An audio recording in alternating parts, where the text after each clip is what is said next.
नमस्कार जी, कैसे हो? ठीक हो गुरुजी। एक बार आया फिर दोबारा आया नहीं। जी नवंबर। एक बार फोन में बात किया था, जी हाँ जी। क्यों नहीं आया दोबारा?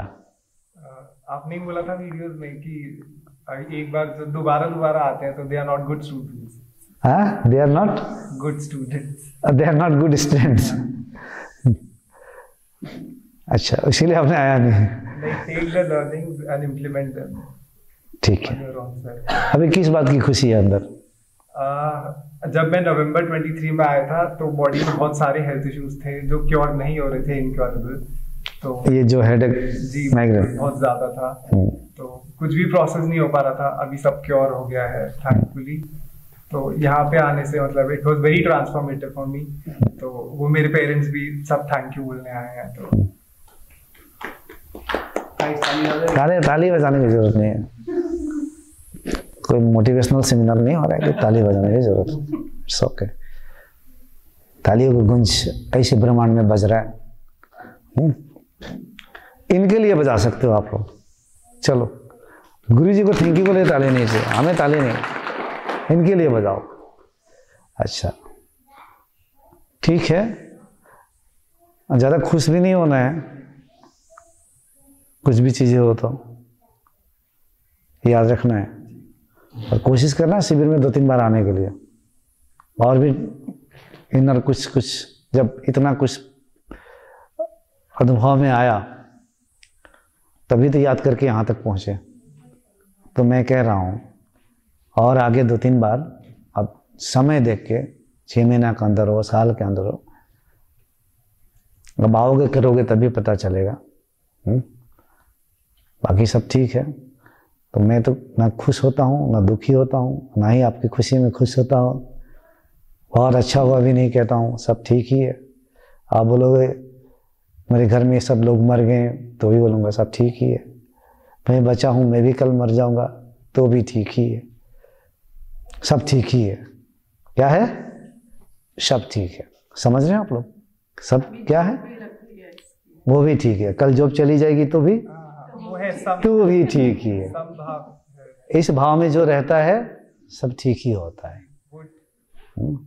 संभाव है वो ठीक है। हाँ, जॉब लग गई है इसकी भी खुशी नहीं होनी चाहिए, नहीं तो दुखी भी हो जाओगे आप लोग। नहीं है, मुझे नहीं है। हाँ, आपने बताया था संभाव में ही जीना है। हाँ, समभाव में रहना है। ऑल्सो कि गुरु हमारे प्रति, हमारे सामने जब भी आए तो उनके प्रति समर्पण रहना, वो सबसे इम्पोर्टेंट है लाइफ में। तो इसीलिए ये बहुत मुझे पूरे याद है। फोन में बात किया था तो फोन में बात करके ही अंदर थोड़ा बहुत अच्छा लग गया था ना, थोड़ा सा डिप्रेस टाइप का थोड़ा सा आ गया था स्थिति। याद है आपको? फोन पे। हाँ चलो कोई बात नहीं, ठीक है। हेयर भी कट कर लिया, सब याद है हमें। लोगों को लगता है गुरुजी हमें भूल जाते हैं। इनको देखा, उनका चेहरा देखा, वो पीछे महाराष्ट्र से ही मेरे ख्याल से वो 6 महीना पहले आए थे, 4-5 महीना, मार्च में आए थे। कल टोपी पहने फिर भी चेहरा देखा तो मुझे मत पता चल गया था कि ये एक बार आए हैं। हम नहीं बोलते हैं, एक बार जो मिल जाता है ना हमारे हृदय में उतर जाते हैं। वो बोलते हैं आप लोग क्योंकि भीड़ भाड़ में आप लोग हैं, हम तो एकांत में हैं। एकांत में रहने वाला कोई मिले है क्या बोलेगा? भीड़ भाड़ में नहीं रहना है, भीड़ भाड़ में रहते हुए भी भीड़ भाड़ में नहीं रहना है। ठीक है, ये अच्छा है, अच्छा से कर्म करना है, अच्छे से नौकरी करना है, माता पिता का सेवा भी करते रहना है, माता पिता को भूल नहीं जाना है। प्रणाम किया कि नहीं? दिल से धन्यवाद दिया माता पिता को? रोज रोज देते हैं। हाँ, क्योंकि मैं हमेशा कहता हूं कि अपने माता पिता, बुजुर्गों को, असहाय जीवों को, गुरुओं को, सबको निस्वार्थ सेवा प्रणाम हृदय में सदा ये बनी रहनी चाहिए। पहले तो माता पिता को, माता पिता भले माता पिता डांट भी लगाए, माता पिता, उसी माता पिता के अंदर उसी ब्रह्म को देखने के प्रयास करो, उसी में सब कुछ देखो। ये पत्थर की मूर्ति के सामने पूजा करना बड़ा आसान होता है। जीता जगता है जिसमें ब्रह्म चैतन्य रूप से दिख रहा है, उसको पूजा करना बड़ा मुश्किल होता है। और जो उसको साध लिया, माता पिता को साध लिया, ऐसे को साध लिया, यही असली भक्ति मैं कहता हूँ। भक्ति यानी कि सबसे बड़ी भक्ति क्या है? जीवों के प्रति प्रेम, स्नेह, जीता जगता जो जीव है उसका सेवा,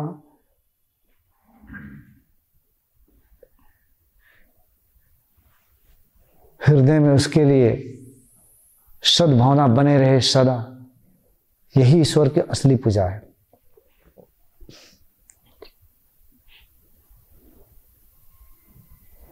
पूजा कर रहे, घंटी बजा रहे, पड़ोसी के लिए अच्छा विचार नहीं है, सारा माइनस में जा रहा है।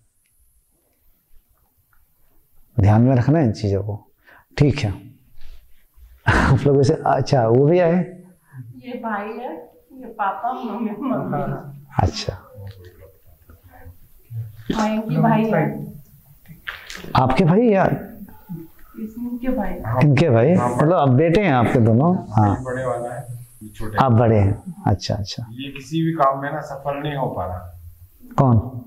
मयंक। अच्छा, क्यों नहीं हो पा रहा? यानी जॉब भी नहीं लग पा रही कहीं पे, और कुछ करने का मन नहीं करता इसका। इसका मन में, इसका मन तब वो मन बना हुआ है, तामसिक मन हो गया है इसका। तामसिक ऊर्जाओं का राज चल रहा है इसके अंदर। हर जीव किडनैप्ड है, मूर्छित हुए घूम रहा है संसार में, माया के मार से, प्रहार से, प्रचंड माया के बवंडर में फंसा हुआ घूम रहा है। किसी में सात्विक ऊर्जाएं जागृत है, दैविक ऊर्जाएं, किसी में तामसिक ऊर्जाएं, आसुरिक ऊर्जाएं, किसी में राजसिक ऊर्जाएं। राजसिक ऊर्जाएं वाले हमेशा बड़े बड़े सपने देखते हैं, धन दौलत पैसा, पीछे अपने सपने को सजाने के बीच में कोई भी आ जाए तो उसकी हत्या भी कर देते हो। मैं, मेरा पैसा, मेरा धन दौलत, मेरा परिवार, मेरा सब, ये राजसिक ऊर्जाएं जागृत है उनमें।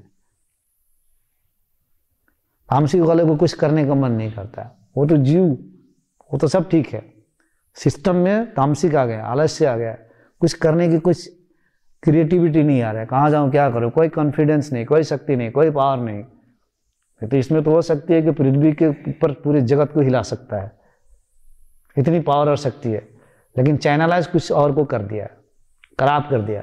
नकारात्मक ऊर्जाएं, वो ऊर्जाएं आप लोगों पे भी प्रभावित होगी, सब पे प्रभावित होगी, कलह पैदा करेगा वो ऊर्जाएं। इनकी काम ही है।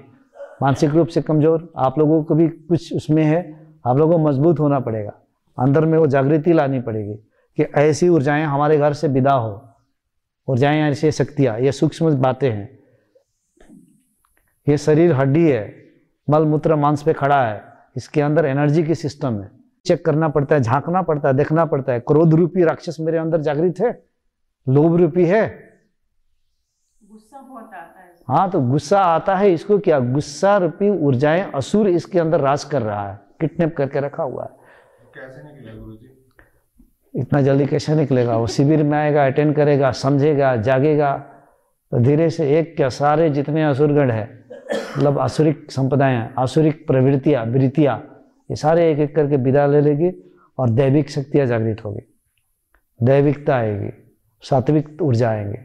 उसको इंग्लिश में पॉजिटिव पावर्स कहा जाता है। इसी को हिंदू लोगों ने देवी देवता को मूर्ति बना के पूजा किए जा रहे हैं। असली विज्ञान को समझते नहीं है, वो सोचते हैं बाहर देवी देवता है। अरे तुम्हारे गुणों के, तुम्हारे अंदर की ऊर्जाओं की ही बात की जा रही है। उस पूजा से तुम्हारे अंदर ये जागृत होनी पड़ेगी। अंदर नहीं आए तो फिर पूजा किस काम का? ये जागृत करने पड़ेंगे, ये पावर्स आने पड़ेंगे, ये दिव्य गुण आने पड़ेंगे। कब होगा? नहीं तो इस भीड़ में खो जाएगा। जीवन जो मिला है बहुत मूल्यवान है, एक एक क्षण। अभी तो भीड़ में सब खोए हुए हैं, अंधे बने हुए हैं। ये आंख खुला हुआ है, अंदर की आंख बंद है। और जिसके ये आंख अंधे है लेकिन अंदर की आंख खुला है, वो उन लोगों से उत्तम है जिनकी आंखें खुली हुई है और अंदर से अंधे हैं। हम अंदर की आंखें खोलने की बात करते हैं। तो ये है उपाय, समझ रहे हो? ये राज कर रहे हैं। जितने आसुरिक वृत्तियां है, क्रोध, लोभ, मोह, ईर्ष्या, राग, द्वेष, तुलना, ये सब खा जाएंगे नोच नोच के गिद्दड़ की तरह आपके जीवन को। कुछ नहीं कर पाओगे, चिल्लाते रह जाओगे। गुस्सा का काम क्या है? तोड़ फाड़, खराब करना, खत्म करना। लोभ का काम क्या है? पूरी तरह से लोभ राज करेगा या असुर है, लोभ फैलाना। यही तो फैला हुआ है, यही तो जागृत है समाज में, लड़कों के, लड़कियों के अंदर, लोगों के अंदर। नहीं तो लड़ाई झगड़ा ये सब क्यों होगा संसार में? क्योंकि आसुरिक असुर गणों की राज चल रहा है ज्यादा से ज्यादा। अभी कहीं देखो मारपीट, न्यूज चैनल में देखो लड़ाई झगड़ा, हर जगह यही लड़ रहे हैं, जगह यही प्रमाण है कि यही जागृत है। दैविक संप्रदाय नहीं है, युद्ध चल रहा है अंदर की। यही असली युद्ध है कौरव और पांडव के। अंदर झांकते नहीं है कि मेरे अंदर युद्ध क्या चल रहा है, बाहर, हमेशा बाहर, वो ऐसा है, वो ऐसा है। एक बार देखो मेरे अंदर क्या युद्ध चल रहा है। अंदर दृष्टि डालना पड़ेगा। अभी यहां से जाओ तो दृष्टि डालो। अब क्रोध कब आएगा मैं भी देखता हूं। या तो बोलो तू बड़ा तो या मैं बड़ा। लड़ाई झगड़ा आज से स्टार्ट कर दो क्रोध से। आ जाओ, मैं भी देखता हूं। और मेरे अंदर के आलस रूपी राक्षस को भी मैं देखता हूं। कहां से आलस आएगा? आलस का काम है वो पूरी तबाही खत्म करना है उसका। जैसे सुसाइडल की देवता का, पापा देवता का काम है सुसाइड करवाना, पूरे सुसाइड फैला देना। एनर्जी है, ये सब विचार है, थॉट है, वेव्स है, फ्रीक्वेंसीज है। ये पूरे यूनिवर्स में विद्यमान है, सब कुछ विद्यमान है। अच्छे गुण, बुरे गुण, हर चीज। इसी खोजबीन करनी पड़ेगी, अंदर झांकनी पड़ेगी, ध्यान देना है। हाँ, मैं वैसा वाला गुरु नहीं हूँ सिर्फ शास्त्रों वास्त्र पढ़ के वो कहानियां बोलता हूँ। मैं खुद टीचर भी रहा हूँ, पढ़ा भी हूँ, साइकोलॉजी टीचर ट्रेनिंग ये सब दे के अभी तो ऐसे ही नाटक कर रहा हूँ गुरु बन के। असली ज्ञान तो कुछ चाहिए है। रोंगटे खड़े हो जाते हैं स्टूडेंट भी मुझे सुनेंगे तो, भूत निकलने लगते हैं उसके अंदर के, कंसंट्रेशन फोकस बढ़ने लगती है, खा जाएंगे जिंदगी। रख दीजिए, ठीक है, ध्यान देना है इसको। जी गुरु जी, कौन कह रहा है जी गुरु जी? अब झांक के देखना है अंदर। हाँ, बनना है कि नहीं कुछ, या सोते सोते जिंदगी खत्म करना है? अंदर झांको, क्या क्या एक्टिव है। शरीर इंस्टीट्यूशन है, शरीर एक संस्था है। जैसे कॉलेज, स्कूल, उसके अंदर प्रिंसिपल होते हैं, चौकीदार होते हैं, टीचर्स होते हैं। इसी तरह से एक इंस्टीट्यूशन है। इसके अंदर क्या क्या फैकल्टी जागृत है। सोने वाले फैकल्टी जागृत है, लोभ वाले फैकल्टी जागृत है, गुस्सा करने वाले फैकल्टी जागृत है। कौन कौन से फैकल्टी जागृत है? या एक्टिव पावरफुल फैकल्टी जागृत है। जिस स्कूल कॉलेज में लोभ विहीनता, क्रोध विहीनता, मोह विहीनता, इस प्रकार के तेजस्वी टीचर्स होते हैं, वो स्कूल आगे बढ़ता है। अलग से टीचर रहेंगे, इस सब में फंसे रहेंगे, वो स्कूल आगे नहीं बढ़ सकता है। इसी तरह से आपके अंदर कौन जागृत है, देखो, झांको। अरे क्रोध जागृत है, आलस्य जागृत है, लोभ जागृत है। ये सब से क्या होगा? खत्म हो जाएगा, दुख भोगना पड़ेगा, मरते वक्त बड़ा कष्ट होगा। ये लोग तो मारने पे ही है, घोट घोट को मार रहे हैं, अंदर से समाप्त कर देंगे। आगे इसका उपाय है कि झांको, भीतर जागो। जैसे अपार्टमेंट के पास क्यों चौकीदार रखा जा रहा है, क्यों सिक्योरिटी गार्ड रखा जाता है? बताओ आप, कि कोई भी अंदर डकैत ना आ जाए, चोर ना घुस जाए, आतंकवादी ना आ जाए, इसीलिए सिक्योरिटी गार्ड लगी है, चेक की जा रही है, इलेक्ट्रॉनिक डिवाइस से चेक की जाती है। और लोग जो है वो सोए हुए हैं, कोई भी अंदर घुस रहा है, आ रहा है। जागो, देखो कौन घुस गया। अरे क्रोध कैसे घुस गया मेरे अंदर, चेक करो। हर क्षण क्या घुस रहा है मेरे अंदर? क्रोध, लोभ, मोह, काम, राग, द्वेष, हर सब चीज को चेक करो। ये सब आतंकवादी है। इन लोगों का अंदर घुस नहीं दोगे, ये जाएंगे तो तबाही मचाएंगे ही। आलस्य, यही तो घुसे हुए हैं, इनका काम यही है। उसको चेक करो और जागृति, विवेक लाओगे, होश में रहोगे तो यही सिक्योरिटी गार्ड है। रिजेक्ट करो, चलो निकलो, खबरदार, आउट। बार बार करो प्रयास, वो आउट हो जाएंगे। क्योंकि अभी तक सोया था, घुस के अपना राजपाट फैला रहे थे, अब आप जाग गया, अब मालिक बन रहे हो, ये सब भागेंगे, अब ये सब धीरे धीरे भागेंगे। ठीक है, शॉर्टकट में यही कहा आपको। अब ये दिमाग लगा कि ये पूर्व निर्धारित था, प्रेरणा तो गुरु जी से ही जा रही है तो वो बनेंगे। ये भी पूर्व निर्धारित था, इनको नौकरी मिल गई, प्रेरणा गुरु जी से। माइग्रेन की प्रॉब्लम थी, हेडेक थी, इनको कहा भी था कि आप ध्यान करो, धीरे धीरे सब ठीक हो जाएगा। कुछ लोग इमीडिएट बोलते हैं कि अभी ठीक करो, गुरु है तो। प्रकृति में जो चीजें स्लो होती है, धीरे धीरे होती है, वही चीज सही तरीके से होता है। जो एडवांस चमत्कार दिखाता है समझना वहां गड़बड़ी है। ये प्रकृति का नियम है। एक ही दिन शादी करके, एक ही दिन संभोग करके एकदम 16 साल का बच्चा और बच्ची पैदा नहीं हो जाता है, धीरे धीरे प्रोसेस होता है। तो ये विज्ञान है, तो ये साइंटिफिक है। ठीक है, ध्यान रखना, धीरे धीरे ठीक हो गया। और आगे अपने आप भी होश बनाए रखना इन चीज़ों का। आगे आप लोगों का हाथ में, आप लोग भी अपने होश बनाए रखना। गुस्सा सीखा कहाँ से? आपसे ही सीखा होगा, आप लोगों से सीखा होगा, आपसे सीखा होगा। बचपन से कहाँ से सीखा होगा? जब पेट में होगा, वो आया कहाँ से आपको पता है? वो जो आया आपके पेट में, ये आप दोनों के करनामे से आया ना। मतलब जो कर्म किया, पहले तो आप दोनों की मिलन हुई, आप दोनों के मिलन से जो एनर्जी फील्ड बनी, उसी एनर्जी फील्ड से वह जीव आकर्षित हुआ आप तक, और वह जीव आपके गर्भ में आया। अब वो जीव वाइब्रेशन में आए, ऊर्जा में आए, किसी भी स्तर से आए, क्योंकि आप दोनों की ऊर्जा से तालमेल उसकी बनी, तभी आपके पास आ सकता है। जैसे हम जमीन खरीदना चाहते हैं, कपड़ा खरीदना चाहते हैं, हमेशा मैच करते हैं कि नहीं, मैच करेगा कि नहीं, तालमेल बैठ रहा है कि नहीं। तो जीवों को भी दूसरे गर्भ में जाने को तालमेल बैठता ही है। प्रकृति ऐसी व्यवस्था बना के रखी है, तो आया है।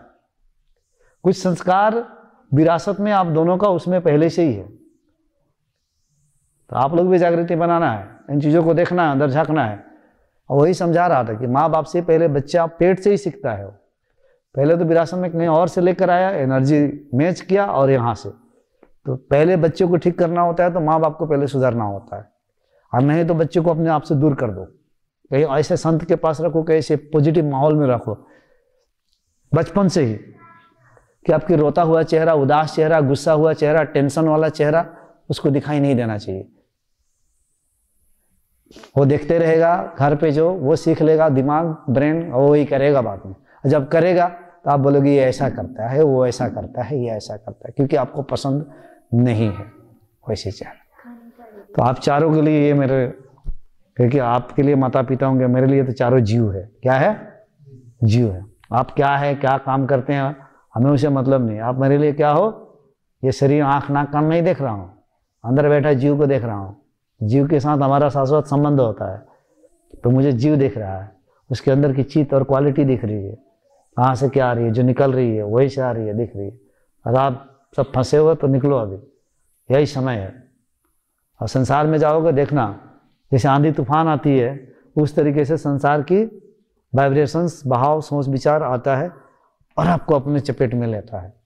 उसमें ही आपको तैराकू बनना है, कैसे बचना है, संसार के से कैसे तैरना है, कैसे आप तैराकू बन सकते हो कि इससे मुझे तैर जाना है, इससे भाग भी नहीं सकते हो। ठीक है, आप लोग देर हो जाएगा, जाइए। तो आप लोग स्पेशली किस और काम से आए थे यहाँ पर? हरिद्वार आए थे। तो कैसे पता चला कि हम यहाँ आए?